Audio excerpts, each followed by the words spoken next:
Yes, guys, and welcome to the match reaction for Crystal Palace 0, Brentford 0. How are you doing, Nate? The things we do for this channel. Oh man, imagine what I having it. would do to not do a stream today. You understand? Trust me, bruv. It's just like, see, if it was a 1-1 draw, it was a high scoring draw. You'd be like, all right, cool, we got some shit to talk about. But it's like, this is like dead food. No wonder this was the last match of the day. I didn't even bother with it. If I'm gonna, I'm gonna be honest. Normally, I even record it, but even though it was 0-0, I didn't even record it this time. You know what it is? I didn't even watch match of the because I was working Saturday night. So I said, you know what? Now that I know the result, man ain't watching the Sky Sports highlights because it's going to be absolute brick. So Yeah, I just swerved it. Even the players' interviews, I normally watch them, but I haven't watched any of them. Like I watched one or two, but everything I was saying in the group chat, they more or less mirrored. So like you can tell they wasn't happy with it. So if they're not happy, that kind of tells me, all right, cool, they're not happy with it. So I'm feeling a lot better about it now than I was on Saturday. Put it that way. I don't know. I'm still feeling very similar. I just see. We'll get into that one. Yeah. Of course. Big up, Brush. Yes, Brush. Big up every time. Always supporting. Secret Palace fan. Innit? Shout out to you. Well, he's from Ends, isn't it? Brush is from Ends, so yeah. If you supported his local, then you know who you're supporting. Anyway, big up Louis. Big up Jay. Big up Louis again. Don't want to see stuff at CM again. Listen, that's a talking point. That's a definite talking point today. Big up Mr. C. Mateta Army. Live watch along for West Brom Blackburn. Okay. Well, let's get straight into it. We had the chances to win this game. We didn't make the most of them. Nope. Our best chance of the game fell to Ayew, and Lionel Ayew'd it into Rosed. I'm pretty sure, and to the Ghanaians who might be watching this, I'm pretty sure Abede Pele got conned. I must have given up his actual son and got lumped with this guy because, bruv, no, I'm not having that. That was just it. You know what? If you watch a highlight of his misses, you could put Benny Hill theme to it. Did you see that one on Twitter that I think I retweeted it, and it was someone did a compilation of all of Ayew's misses this season, and it's a 3.5-minute video. That says it all. But like, look, let's get into it. The lineup was the most contentious thing before a ball had been kicked. Because I get why he picked Ayew, because Ward was just being sacrificed against Norwich. Yeah, and also Elise played Saturday, Wednesday before it. You can't expect him to play Saturday, Wednesday, Saturday. Yeah. You don't want to ruin him like Dele Alli, for example. Yeah, exactly. And as much as it was annoying, I kind of thought, well, do you know what, actually, if it means that Elise is more fresh for Chelsea, I'm with that. So I can live with that. Yeah. But it just felt like it was a Roy game. No disrespect to Vieira or Hodgson, but it just felt like we knew we weren't going to win. They knew they weren't going to win. So both of us just settled for a point. And we could get into the penalty decisions, but for me, they're both like, well, the penalty for them, it should have been a pen, but they fouled Gueye before it happened. So you're thinking, if they don't foul him, he doesn't handle it. So it's one of them where, he shouldn't have his arm in that position. He should have learned from the Leeds game. He shouldn't be doing that again. They VAR'd it, and the VAR said that he was fouled, which is why his hands were up, and that's why they didn't give that as a penalty. But I hear that. Yeah, but you got to remember they checked the club badge. Yeah, like remember Jota went down for less and got a pen. Yeah, listen, I saw this the other day. It was It was our match, Palace versus Brentford. Zaha goes down, Liverpool penalty.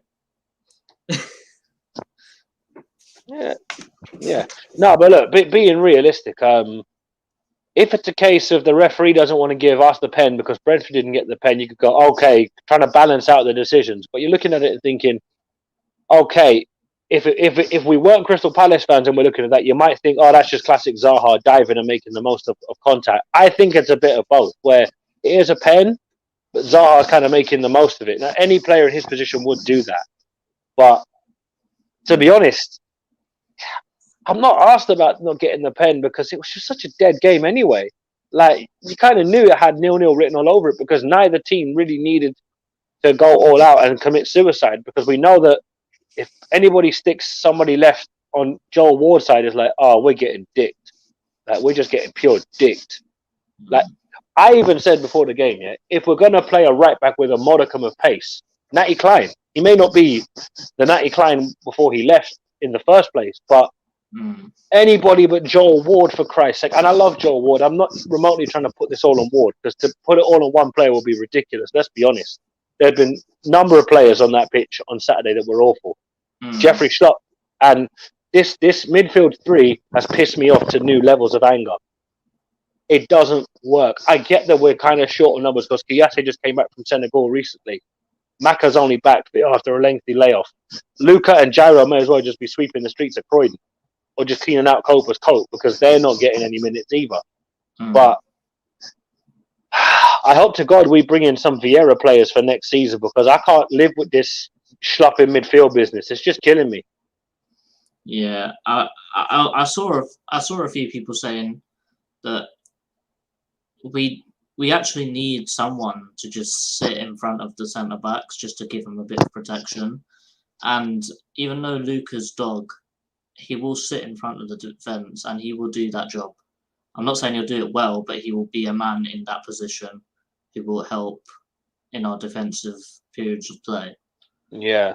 And we are struggling in the defence right now. Very badly. Oh, big time. I'm just laughing at a number of those Palace fans that tried to say Luca was the Mila Jedinak replacement. I went, how's that looking now, mate? Said, nobody. He scored one free kick and he was a penalty merchant for was it 16, 17, and that's about it. No, but they're talking about, Luca's the Jedinak replacement. We finally replaced Jedinak. I said, nah, we ain't replaced Jedinak, because as much as Jedi's time had come to an end, I'm thinking we could have done with another Jedinak. I only wish we'd got Jedinak at, let's say, 19, 20, and then just have him at the club for the longest time, because then you would have seen it just like, this guy is irreplaceable. Yeah. But on the flip side, as you say, we just need someone to sit in front of the back four and just do all the dirty work that we're not having someone do right now, because Will Hughes looks like a headless chicken, because he doesn't know whether to stay back and do the Maka Kouyaté Luca job, or press forward and give Gallagher that help, because Conor Gallagher can't do it all on his own. And again, Conor Gallagher was a little bit absent on Saturday. I expect that. He can't do it all on his own. Despite how good he is, we knew that he was going to have a bit of a dip in form. Luckily, we don't have to worry about him next game, because obviously he's ineligible. But yeah, I can't lie. The Brentford game was just like, meh. Like, I know we didn't lose, but we didn't win. Yeah. But the game, it was sort of, the game happened just for the sake of playing the game. It didn't feel like it meant a lot for the points, but for the actual match itself, it felt like it didn't actually happen. It just felt like it was a dream. I mean, that makes sense. Yeah, but the annoying thing about it is, if you'd said to me at the start of the season, we'll take 6 points off Norwich and Brentford, and 3 of those were from one win and 2 draws, I'd have been like, okay, Brentford, we don't really know too much about them, so if we drew with them, I'd kind of be okay with that. But not being able to beat Norwich, a team that we know what they're like in the Prem, for me, that's poor. Now, obviously, in the context of both games, we haven't lost. We've gotten 2 points on the board out of a possible 6. For me, that's a poor return, personally speaking. But it is some form of a return, albeit not the one we wanted. Yeah. Going into a game against Chelsea, you're thinking, well, hang on, I'd much rather have the 6 points and not worry about playing Chelsea. 100%. But when you really look at it, our away record is absolute muck. 1 win away from home all season, and that was against Man City. And I'm thinking in my head now, if you'd have offered me, we get patterned by City, 2-0, 3-0, whatever, and win these games, but win every other game away from home that we've played, bar Man United, Tottenham, and that, I'd have slapped your hand up and said, absolutely, give me that. Yeah, we'll have a 7-0 beating, but just slap everyone else, then I'm fine. Yeah, just take that beating from City and keep it moving. Because if we lose to Tottenham and Man City, nobody bats an eyelid. It's like, it's cool. It's City and Tottenham. We expect to lose them games, but to drop points away at the scum, Leeds, Brentford, Norwich, to name a few. You understand? You're thinking twice. No, but you know what I'm saying. Away from home, whatever at home, because at home we should have beat them regardless. But specifically away from home, with this only one win all season, you're thinking, it's so Palace to be the only team so far to beat City at the Etihad. But if you'd offered me lose to City 1-0, 2-0, 3-0, 4-0, but win every other game within reason away from home, bar let's say Man United, Tottenham, and Man United, Tottenham. No, well, we played Chelsea first game of the season. I'm talking away from home. So bar United away, Tottenham away, and have we still got to play Everton away? Yeah, we've still got to go to Goodison Park. We've still got to play City, United, Arsenal, and obviously Chelsea at home. Yeah. God, the bigger teams are Chelsea, City, Arsenal, Leicester, Everton, Villa, and United. So yeah, and we've still got to play Burnley at home. And I've got a bad feeling about that game because we all got a bit cocky before we played Burnley, and we all saw what happened the away leg of that one. Yeah, understand. We nearly got patterned there. To be fair. Yeah, do you know what I'm saying? So, as much as I want to sit here and be like, "Oh yeah, we can win," I was just thinking, if you'd have offered me lose to City but win every other game within reason, apart from the bigger teams, we'd be sitting comfortably in the top 10, maybe even close to the top 6. Now, obviously, football doesn't work like that. You only get points on the games you win. We've only managed to win 1 away from home, but it's a worry because normally we're fairly decent away from home, and normally we're just shit at home. It's like, oh, we're at Sellers, whatever, we're going to lose, so no big deal. Away from home, right? I fancy us today. We might get something. We might lose at Liverpool, Man United, but we're never thinking, oh, we've lost already. It's like, we'll probably lose, but you never know. We play these teams at home, we're done. We ain't getting nothing, bro. I was conditioned under previous managers to just accept we weren't winning at home because that was the norm. We were dead at home. But I think I've still got scars from the Swansea away game, the 5-4. I've still got scars from that. But yeah, this Brentford draw. Look, on the face of it, it's not a terrible result, but it's not the ideal result, if that makes sense. Yeah, you're looking at. Yeah, we were looking at these 2 matches back to back, thinking this is a 6-pointer, but I would take 4 points. But because we've only got 2 points, we're looking at this disappointed. Yeah, and that's understandable because with all due respect to both teams, we would think that we're stronger than them in terms of our squad quality, but that doesn't guarantee us the win. I have to say that when I was at Norwich away, that is a completely different Norwich team to the team we played 3 weeks ago. They are nothing absolutely like what they were like back then. They were playing with confidence, they're playing with strength, and they were playing with speed, and they were playing with everything we didn't have. Listen, we turned it on for 5 minutes and scored a wonder goal, and then we got a penalty straight away. I'm not going to talk about that penalty. It was a slip, it happens. Oh well, but we should have played better in both games for a lot longer than 5 minutes. Yeah, but it's the annoying thing about it is we're second half FC, and that's something I'm not happy with either. It's like, what are we doing? Why are we literally realizing, oh shit, we've only got 45 minutes left in this game? Yeah, why can't we just put someone to bed in the first half, like what Chelsea did to us at the first game of the season? 3-0 down in the first half, they just sat off for the rest of the game. Done. Yeah, but see, even as much as that would be great, we're not Chelsea. Yeah, I know, but I'm just saying in the sense of we need to actually start strong. Like what we did against Hartlepool, smashed 2 by them, bang, that's it, game done. But did we do that against Norwich though? At home? Yeah, we went 3-0. I think we went 2-0 up in the first half and scored again in the second half, and that's it. Yeah, because I was thinking, okay, look, it's annoying to drop points in this fashion because these are the games that won't define our season, but they'll help us push up that table, because the longer we go without a win and the more teams below us pick up points to start to close that gap on us, you're looking at it and thinking, oh, fuck, here we go. Because bear in mind, I hate to say it, but the seaweed are pulling away from us, and I'm not happy with that, because I'm thinking, I don't care if they finish above us, because it's the first time in donkey's years it's happened. We're not catching them this year. It's just facts now. We're not catching them this year. No, because you look at the points we've dropped from winning positions in a lot of games this season, never mind coming back from 1-0 down or whatever. You look at Arsenal. Where else have we dropped points? Seaweed. Yeah, that was last minute as well. Newcastle at home. Yeah. So you see, say we dropped points against. No, we haven't played Watford, have we? That was in the cup. Southampton. We lost to them. Southampton as well. Yeah. He was 1-0 up against Southampton, and then Ward-Prowse scores a knuckleball free kick.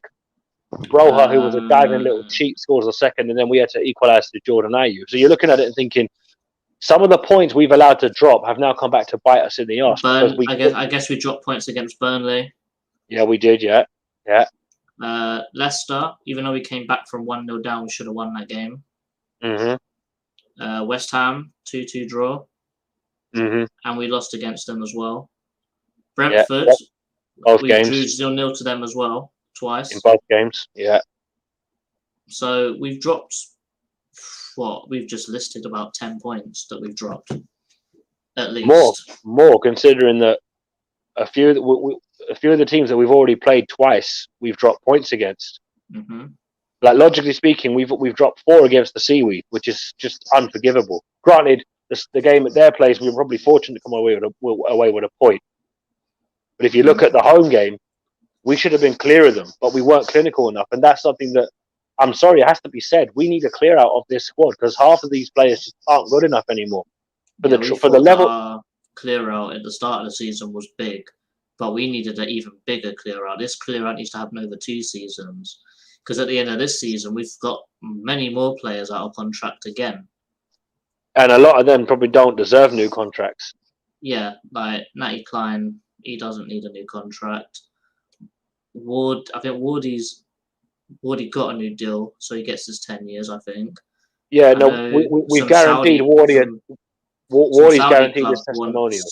Some Saudi club wants Kouyaté, which I'm shit scared about, because I don't want him to go. Yeah, I think Vieira likes Kouyaté, so I think he'll do everything in his power to keep him at Palace. Mm-hmm. I think Luka's at the end of his deal, at the end of the season. I think Gyro as well. I know he signed a new deal last year, didn't they?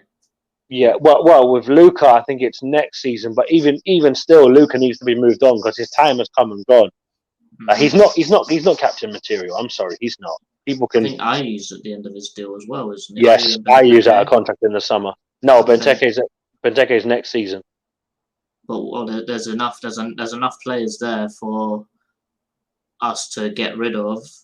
Yeah, Guaita as well next season. It can only happen if we've got that secured money that Textor gave us last season.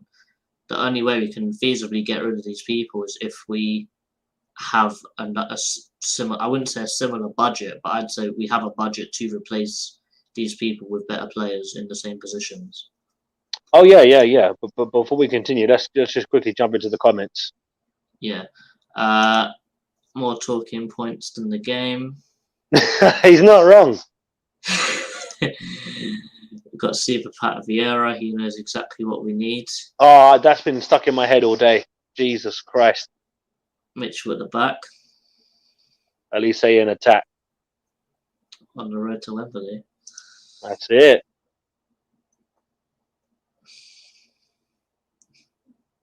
Rage. Average, I think you mean. So Gallagher's average, in other words. I think that he played much better when Maka was on the pitch. Well, when he's got. But I do think that he gets pulled out of position very easily. I noticed it because I was going to talk about it in the Norwich preview, that when I was there, he was playing on the wing with Elise most of the time. And I was thinking, mate, what are you doing? You're a midfielder. Why are you trying to run down the wing? and he was doing it again against Brentford. He gets pulled out of position very easily, and it could be a thing of him. He still need to get it right. He's very inexperienced in the Premier League. He's still 21, and he's only had 2 Premier League seasons. So one of which was in a poor West Brom team as well. Exactly, and he was a standout player there. But it's probably not hard to be a standout player there. You just have to do the simple things right, and then you're their best player. Yeah. See, I don't know, because it's kind of hard to judge Connor too much, because on the one hand, he hasn't been terrible, but as James said, because James just said in the comments there that without MacArthur, you can really see how much he depended on MacArthur to kind of pivot him. Because MacArthur would be the one that would say, Connor, forward, Connor, stay back, Connor, forward. So Macca's very much like a point guard in basketball. Yeah. You know what I'm saying? Like he's trying to keep the defense pivoted, but he's not trying to stifle our attacks. But look, Jeffrey Schlupp has tried to do the best he can in the time frame he's been in the first team. But if Schlupp is an option, play him wide. Take him off, bring him on for Wilf. You know what I'm saying? Like, play him in a position, play him in the natural, playing Schlupp as a centre mid. I get that we've got limited options, but I'd rather see Gyro there. I'd rather see Luca there. I'd rather see someone play, granted, maybe not in their natural position, but in a familiar position. Don't play a winger as a centre mid. That just infuriates people. That's like playing Van Aanholt as a left winger, for Christ's sake. That would have driven me absolutely batshit last season. It happened. I remember that. No, but you know what I'm saying. Like, you can get away with it maybe for one game if you're against some trash opposition like Stoke or one of these teams. But when you're up against a team like Brentford, who are deliberately looking to stifle, like Brentford weren't parking the bus, but we knew they weren't going to just be letting us walk all over them. 100%. How you doing, Luke? Sorry, how you doing, Luke? I'm good, thank you. It's just frustrating because you're thinking, I can live if we don't win these games, but can we make it more entertaining? Even if we get beat, like, it's just annoying because you're thinking, it's just the most Palace thing ever. Can't beat Norwich or Brentford, get a surprise win over Chelsea, who don't look great, by the way. Luke, what was your take on the game? On both games, Norwich and Brentford, or just the Brentford? No, just game? Brentford. Just Brentford. We did a Norwich stream already. We've addressed Norwich. Okay. I want to quickly we could have got all 6 points last week, but we came away with 2, which is very disappointing because with the type of team that we have at the moment, we all expect to win games. But I think, look, I expected a lot more this season, like in terms of getting probably top half, but I think we've got to lower our expectations slightly and probably go for about 12th, 13th. Maybe that should be our aim for the rest of the season. I thought my aim personally from the start of the season was just staying up because, remember, Vieira is still untried in the Premier League. Yeah, and that's what I'm trying to say. Like, I think we still are. I think if you see some of the toxic stuff on Palace Twitter recently, it's like Vieira is still new. We've still got a relatively new squad. It's not his players yet. Vieira isn't. I spoke to some Palace guy where I live, and Vieira hasn't had a year in the job yet. He's only had 7 months. So let's give him time. I mean, like, give him to at least December time. I mean, you never know. By this December, we might be up there, like in the top half. Yeah. So let's give Vieira time and look at our squad at the moment. Compare it to what it was last season. Like, come on now. Like, Mitchell is improving. He's probably been our best player all season. Mm-hmm. I could back that. Alongside Gurhey. I think Gurhey's been an amazing signing. Yeah. There's obviously a few faults in his game, like he needs to improve on like the heading ability and stuff like that. But Anderson, look at his long passing. He's fantastic. We just got to remember like maybe this December it might be a fantastic team this year. So, but I'm going to talk about the game now. There's 3 things that are really bothering me about Palace recently, and that is what. And I'm going to start with point number 1: clinical finishing. Mm-hmm. What has happened to Edouard recently? Edouard seems to be low on confidence. We all thought he was going to be the striker to bang in 15 goals this season, but he's got 6 so far. Yeah, but there's been no service, Luke. As much as that's true, you have to look at the service or their lack of.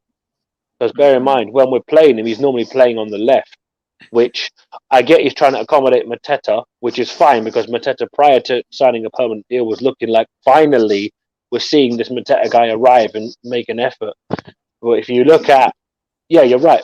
Edouard came in with a big rep because he was banging goals for fun at Celtic until he kind of down tools and got a bit complacent and what have you. But it's annoying because, as Jordan just said, a lot of these players aren't Vieira's players, and that's where we need to see, can Vieira bring in his players, and will that have a massive change on how we'll, because if we can turn these draws we've had into wins, everyone's fine, everyone's cool, there's no stress. And the fact that Palace Twitter is toxic shows you the fan base has gone from just being purely negative to people are on this side of the argument or that side of the argument. Now realistically you don't want that, but that kind of shows you what people want. Some people want Champions League champagne football on as the money. Some people are happy to live on the basic savers range for now to then get the Morrisons and kind of Waitrose money later on, because that's the thing. If we're building something, which we're supposed to be, it takes time. City did not become a mega house club overnight. Need I remind you, the season before the Sheikh Mansour takeover, they got piped 8-1 by Middlesbrough. So it wasn't the case of City were always good. They had to build to what they have now. And I'm well aware they've got far more money than us. But what I'm trying to say is that you don't get success just by clicking your fingers and all of a sudden you go from god-awful football under Pardew, Pulis, Hodgson, Allardyce, De Boer to progressive football under Vieira. And all of a sudden, oh, we're dead good now. We're in the Europa League. I would love it to work like that, but it doesn't. And you can't get Europa League football if James Tompkins, Joel Ward, and a few other players are still playing for you. We should have cleared some of these players out time ago. But because we're loyal to some of these players, we haven't. The question is now, are we still going to hold that kind of loyalty? Because to progress, you've got to be ruthless. If they're not good enough, ship them out. It's got to be done. Yeah, and for example, look at the likes of Wolves this season. I mean, I think Wolves have kept most of their players that they had under Nuno. And they brought in, obviously, a new manager like us. But I think they've kept most of their players. But they shipped out Adama Traore for quite a lot of money. And maybe that was the right thing to do. And maybe, I'm not saying that we should or not, but maybe that's the thing. Because of Wilf at the moment, Wilf looked pretty poor against Brentford. And then he scored a worldie against Norwich. But Wilf's kind of up and down this season. Maybe we should look at getting some money for him in the summer and then maybe looking to rebuild with that money, maybe. I think Wilf, I think his contract's up at the end of next season. So we either need to give him a new deal or ship him out now. Because if we don't, he's gone for a free. But I think that we've seen Wilf be up and down genuinely ever since, I think, the first season under Roy. You know, the season after he scored 12 goals. Ever since then, I don't think he's ever been consistently good for us. Yeah, I mean, because he's lost his ability to take on a fullback. I haven't seen him take on someone and look confident about it this season or last season. Maybe look at Wolves did with Adama Traore. I mean, Adama Traore was looking for a move like for quite a long time. Maybe look to sell on Wilf and get the money and then try and rebuild our team. Like, obviously, we do need a central midfielder for the summer, and probably another wing back at right back. So I don't know, but I'm gonna focus on the match now. I don't want to focus on too much on transfers, but and then there's two other points I want to make out right for the game, and that is set pieces is a problem.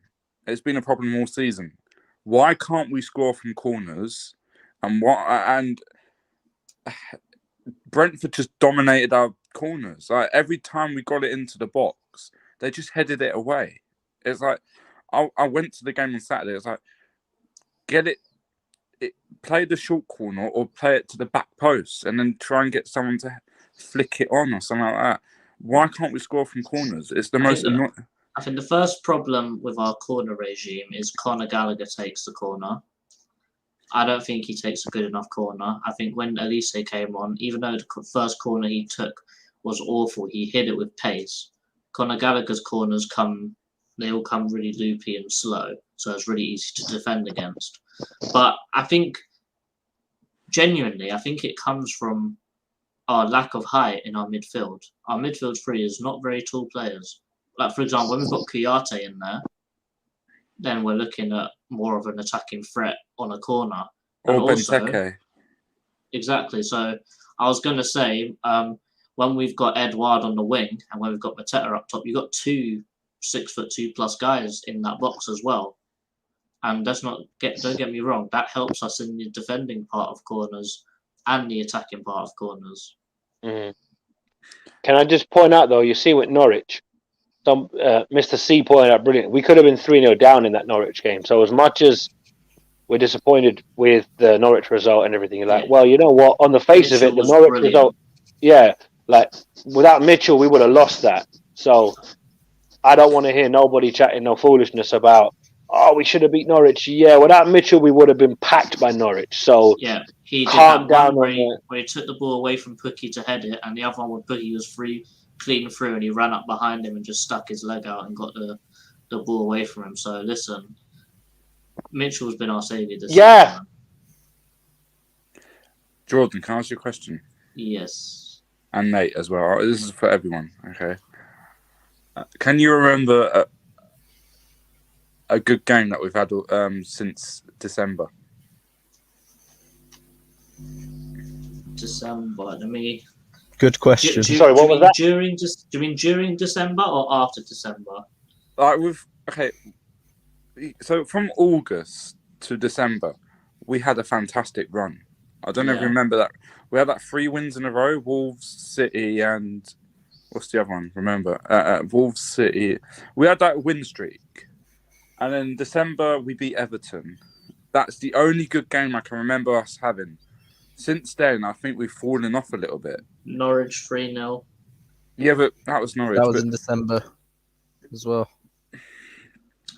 I'm guessing. Well, I think the only game we played only league game, not cup game. I think league games. I think we played very well against Liverpool. Yeah. But we don't expect to beat them. But honestly, that's about it. If you're not talking cup, we was shit against West Ham, we was shit against Brighton, shit against Norwich, and shit against Brentford. The only one I think we turned it on a little bit was Liverpool. But if you remember, Gallagher, he scored that brace, hasn't he? I mean, he scored one against Brighton, but since the Brighton and since Everton, he scored that worldie and he scored 2 goals. I don't think he's been the same. Gentlemen, 1 second. Language. You've dropped B-bombs all over the shop. What's going on? Yeah, Luke, what are you talking about? JC, I caught you out as well, you wallad. I caught you out as well. Sorry. So, apologies. Apologies to viewers. Don't worry. Statman Dan's still on the top of the stats. So. Statman Dan is clean ahead of everybody else, so I'm not even sweating. Statman Dan's so clear he's in Brazil, he's not even here.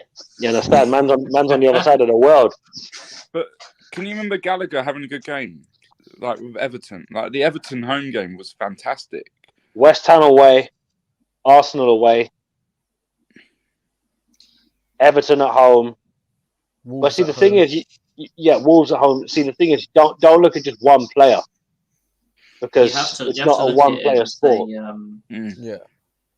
When AFCON happened and Kouyaté and Ayew were gone, and that was unfortunately the same time when Maka got injured as well. So you have to say that Gallagher's couple of outlets that he had to help him out in midfield all gone as well. And then he's looking at Schlupp one side of him and Hughes the other, and it was just awkward. Yeah. Yeah. And one more question. I don't want to say are we surviving, but do you think we're going to get sucked in, or do you think we're going to get a 1-win streak? Or we could get drawn in if we don't fix up, but I don't think Vieira will allow that to happen. If we fail to beat Burnley and Watford, then I'll start to think, wait a minute, this is a problem. But having said that, if we can pick up some bonus points against teams we're not expecting, that takes a lot of pressure off. So you've just got to literally take it game by game. Don't worry about if we drop points here and pick up points there. Literally take it game by game. Yes, last two results, the points haven't arrived where we wanted them to. But if you'd have said to me, we'd be 13th in the league, 5th round of the FA Cup in February, where normally we're 16th in the league and we're out of the 3rd round of the FA Cup and got packed by Watford in the League Cup. Yeah, I mean, look, there are elements of frustration in this team. You don't need to be a genius to figure out that it's kind of annoying to lose poorly in games and drop points poorly in games. But Rome weren't built in a day. A good football team ain't built in a day. You can't have things go well. It's not a game of FIFA where you just easily win every game and everything's wicked. You have to go through hardship where you're like, well, that was crap. Yeah. You know, it's frustrating, but you know what it is? We're not happy with draws anymore. Under previous managers, it's all about respect the point.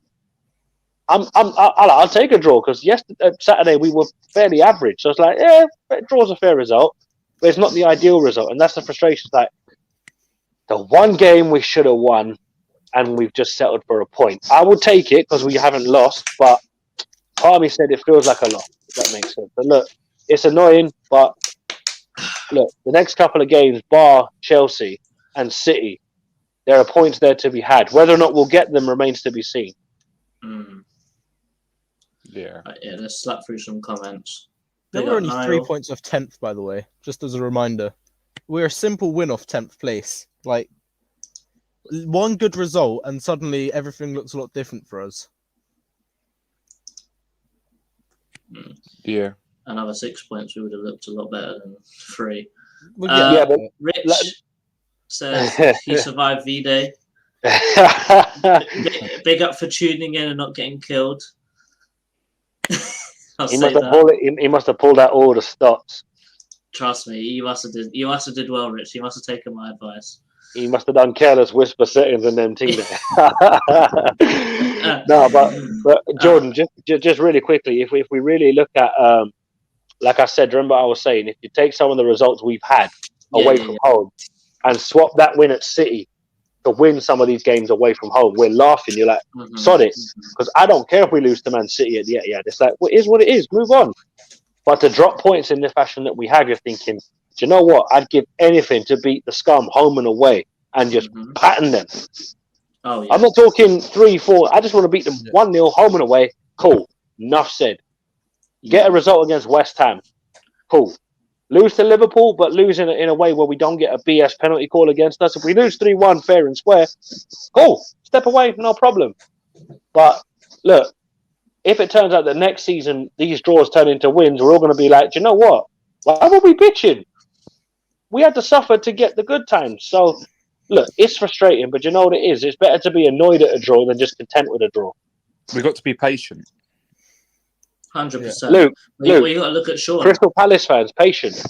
Are you supporting the right club, what mate? You just said. No, what I'm trying to say is, in terms of patience, that comment down below, that's why I said next season we're going to be dangerous. And I think we've got to be patient with Vieira, because Vieira might have another full window, another summer window to work with this team. Luke, I didn't know you were Sean.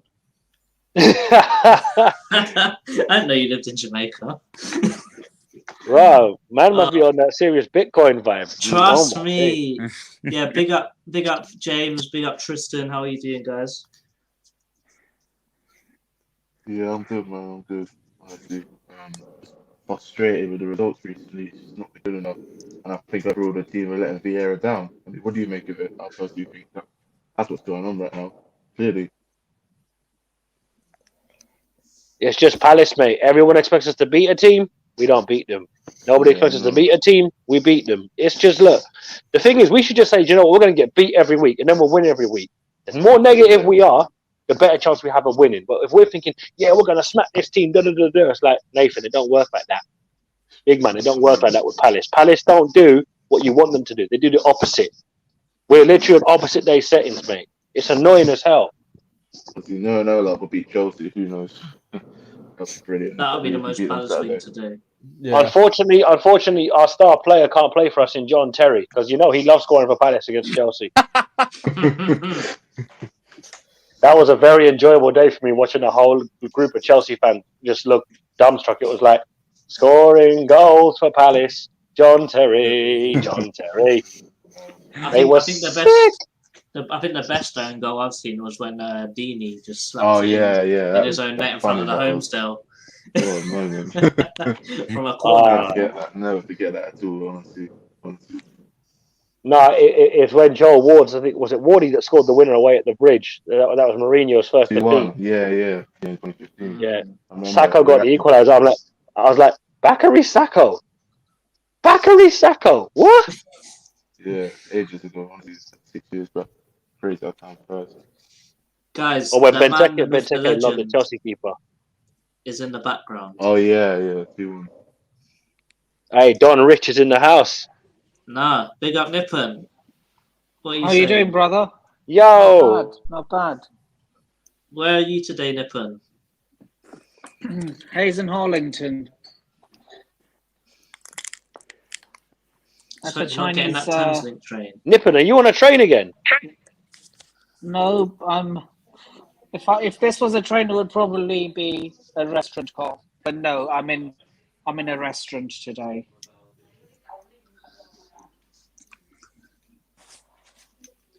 Come on, just stay still. Damn, I'm gonna hold it. Big up Tyreek, always tuning in. He's probably. I'm pretty sure he's on the train, you know. Palace fan. Nope, Yes, I'm in a restaurant. And here's the proof. Okay. And for once, Shout out my Tariq, by Wi-Fi the way. does Big up not yourself, suck. Tariq. Yeah, Nathan. What do you think of Palace? Do you think we're dropping points with these 2 draws in a row, or do you think we just need to give it more time? Look, just think you need to get your act together. Really, you're dropping too many points, in my opinion. Having said that, I probably said get your act together at the wrong time. Yeah, because I'm playing Chelsea next. Yep. I already predicted a draw on one of my previous streams. Okay. Is Why it at did you say the that? bridge or Selhurst Park? Sellers Park, I think. Yeah. Yeah, you're coming to our place. Yeah, Well, I'll probably Nippon, be there myself for a fan cam. You know it's here. You asked for a fan cam the other day. I don't know where I was. No, I did ask, but that was for when we faced each other. Where do you usually set up the fan cams? We tried near it at near the fan zone, innit? Yeah, we're going back. We'll go back to the fan zone again. It's easier to do. Oh, so you're not doing face-to-face fan cams, no? Like with the mic and stand. We don't have that kind of budget yet, Niffin. We just got the iPhone with the little mic hanging out of it. We're at the early stages of fan cams, Nippon. Yeah, we're thinking of upgrading the setup, but not yet. We're not going to upgrade it that much. We're not when we start, TV so can I when do we one? start making that kind of Can you interview me in one of for? Can you interview me like as an opposition fan. Yeah, if you come to the after the game fan zone, be there. It wouldn't be Where is hard the to miss fan us. zone? It's next just to behind the main stand of Sainsbury's. Selhurst Park. Yeah. I don't know Selhurst Park that well. Just keep walking around the stadium, and then when you see a big red box, that's the fan zone with a big TV in it. Okay. Yeah. What time is kickoff? 3 o'clock. 3 o'clock. Saturday. 3 o'clock. Well, yeah, anyone can come along. Tristan, you can come along. James, you can come along. Luke, if you want to do it. We're all there. We'll get some fan cams. If you guys win, I won't sound too deflated. But if we win, I'm not going to try and be too cocky. That's a good thing you said try. I just want to be humble, man. Humble in defeat, humble in... Yeah, no, I hear that, Nippon. I just want to be humble. Humble in defeat, humble in victory. Yeah, of course. That's the best way. Look, when we played Tottenham, a lot of our fans were giving it all the Bertie. Like, look, I get it. We beat Tottenham. They're one of our biggest rivals. And they're one of the teams I want to beat when it comes to the calendar. Them and Arsenal. But having said that, I say, lads, it's only Tottenham and Arsenal. Boys, I'm going to go, yeah? Yeah. Cheers, See you later, Luke. Yeah. Up the Palace. Up the Palace, as Up always. the Palace, mate. Right, so JC, let's kind of wrap this up now with the Brentford game. Not vintage, not great, kind of expected, disappointing. We're going to run out of superlatives. But not surprised. No. I'm not sad.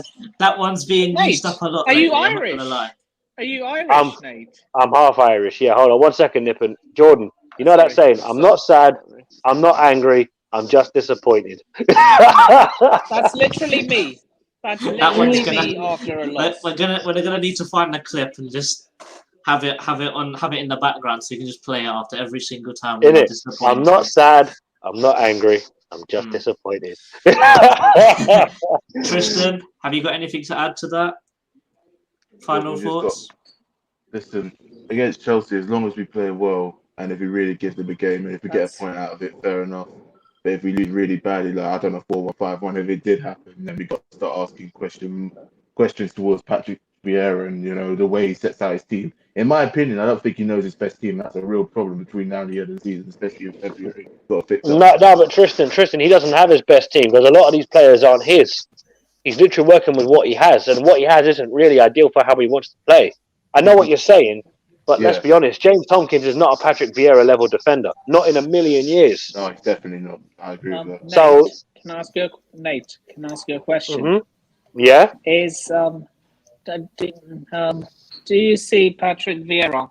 I mean, I don't want to sound disrespectful, but do you see him in a top job in the future, like an Arsenal or a Man City, or even a top team in France? I mean, it depends on how successful he is here. If he does well to bring us to Europe or get us into the top 10, you never know. Yeah, but what I'm saying, it would all depend on what he does at Palace, because his ceiling at Palace is high. We don't expect anything other than stay in the league and maybe compete in the cup. For us, it's not about Europe. It's not about finishing in the top 8. If you get us mid-table and a cup run, the majority of our fan base will be happy with that. The few that aren't just will play too much FIFA and think that you can just win the Champions League on bloody Walker's Chris money. It's like, no, it's not even that. They just think you can have champagne and fucking prawn cocktail on prawn cocktail Chris money. It's just, it doesn't work. Some people just have way too high expectations, and I think to an extent our fan base was guilty of that under Vieira this season. But look, we've had 4 years of Hodgson, a year of Pulis, about a year and a half of Pardew, a year of Allardyce. A year of Allardyce, 4 games of Frank de Boer. We've gone through pain to get to here, so we'll take it as it comes. It's Crystal Palace. It's never meant to be easy. 100%. Big up yourself, Nippon. Thanks for tuning in, and we'll see you at the fan gams later. Cheers. Yeah, see you later, Nippon. All right. Yeah, let's wrap this up about the about the Brentford game, but I don't know. I don't think we're asking too much because I think we've all got different opinions. I think at the start of this season, of how the run we had, I think all of our expectations skyrocketed. But I think we should stay humble with what we know. We need to stay in the league minimum. No, listen, I can accept to finish where we are now. If that's where we finish, that wouldn't faze me at all. You know, as I said, we're still in the FA Cup. If we get to the quarterfinals, then it's like, okay, don't do what we did in 2016. Don't sacrifice where we are in the league to stay in the cup. If we have to exit the cup to stay high up the table, do that. If we can stay high up the table and win the cup, then we can have our cake and eat it. But let's not get greedy wanting the FA Cup too much, because that's the thing we were guilty of. Pardew wanted that glory way too much, because had he got it, it would have gone to his head. His head would have started to swell as big as it already was, and we never would have heard the end of it. Well, I came back to Crystal Palace and won them the FA Cup. Oh, Jesus Christ, the thought of it alone is pissing me off. But just you see what I'm saying? The thought of us scoring and him doing that little... Oh, stop. That's the worst thing that ever happened, and Man United go and score 3 minutes after that. It had to be Lingard as well, didn't it? It had to be him. Honestly, in extra time. Never forget that, man. James, Tristan, anything else to add before we cut this stream? Fingers crossed. Yeah, go on. Yeah, James, you go first. Wait, just one question. When is the next round of FA Cup, provided we beat Stoke? When would that actually be? Early April, I think so. If it's early April, then... Yeah, because the next round, the 6th round, is the quarterfinals. Yeah. We're 2 games away from Wembley, actually. I just realised that. Yeah. It's a bit mad. Yeah, we've got to get past Stoke first, boys. Let's not. We need to remember we're already in uncharted territory for Palace. So so I'm happy where we are right now. Lower that ceiling, boys. This is a good cup run. This is a good cup run already. Lad, don't build the roof on top of the conservatory just yet. We need to wait until we're through. Build the foundations before you start thinking about installing glass. Trust me. That's a quote. That's a quote. I need to make that one. Yeah. Oh man. Yeah. Anything else, James? Just gonna say, like, Norwich, Brentford, it is what it is. They're 2 away games that we should be winning. We haven't. Our away form this season just hasn't been great. I can't see it getting too much better. Like, I think we'll beat Watford away, but I can't imagine many more than that. But if we don't beat Watford, we deserve relegation. I'm saying it right now. I'm sorry. If we can't beat Roy, we can't beat Roy, we're done out here. Straight out, done out here. Because defensively, Watford, especially against Brown, was shambolic. Honestly, especially with set piece. Tristan, shouldn't have said the B word, mate. Come on, man. We know this one. We got a swear count going. But remember, we let the first one go. Yeah. I think it's more important for us currently to keep the home form going, because away form, it is what it is, but we've still got some level of home form. As long as we can keep that going to the end of the season, we should be fine. Yeah. But I don't think I think we're slightly overreacting a little bit, considering we are a literal win off 10th place, and like we're a win off 10th place and 9 points above the drop. It can change quickly, but equally, with 9 points that we're off the drop. If we got those 9 points, we'd be in 8th place right now, I think. Yeah, but that depends on results going our way as well, because the teams around us would have to drop points as well. But I know what you're saying, James. I know what you're saying. But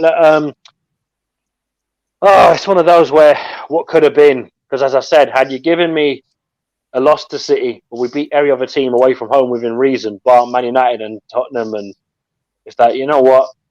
I think I would have taken that loss. I would have taken a beating against City if our away form could have been corrected. But as James just said, we've only lost 3 games at home this season. When have we ever been able to say that? I think home form is more important than away, because home form brings away form. Our home form is single-digit territory in terms of losses. That is crazy to me. It's like that's guaranteed at the end of the season now as well, isn't it? Because we haven't got enough games for it to fall below. Well, no, we've got Chelsea, United, Arsenal, and City still to come to sell us. Yeah, we've also got Watford and Burnley coming though. Yeah, okay, those 2 games are must-wins to me. Watford at home and Burnley at home. Don't forget Leeds. Oh, Leeds as well, yeah. Those Yeah, are the 3 Leeds. games that we need to be getting points out of. I know, like 2 of them aren't until April and May, but Burnley in what is it, like 2.5 weeks? That is a big game, I think. Yeah, can't afford Because to lose that simple. yeah, Cool. yeah. Next week is it next week? Really? Yeah, next week It's we've got it's after Chelsea yeah, because it's Watford midweek after Chelsea, and then it's Burnley on the weekend after that. So it's 'Cause the Chelsea, difference Watford, is, Burnley in succession. unlike I'll be Norwich disappointed if we and don't get a win out of any of them. unlike Norwich and Brentford, they aren't good. They just aren't good teams. It's being realistic. Norwich have picked up a lot.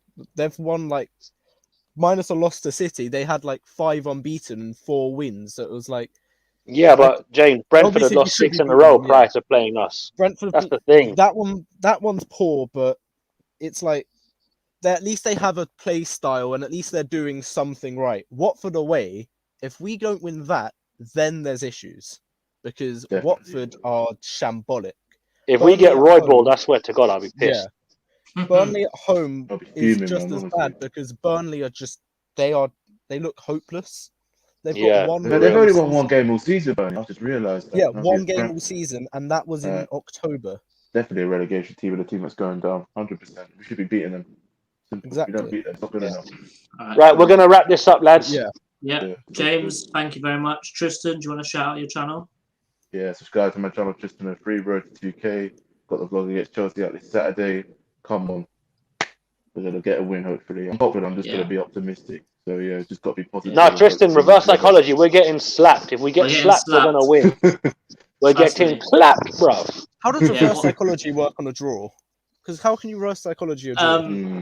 You don't. You say we are Crystal Palace. We're just saying James, we've got more draws than IKEA. Can we not mention the word draw anymore, please?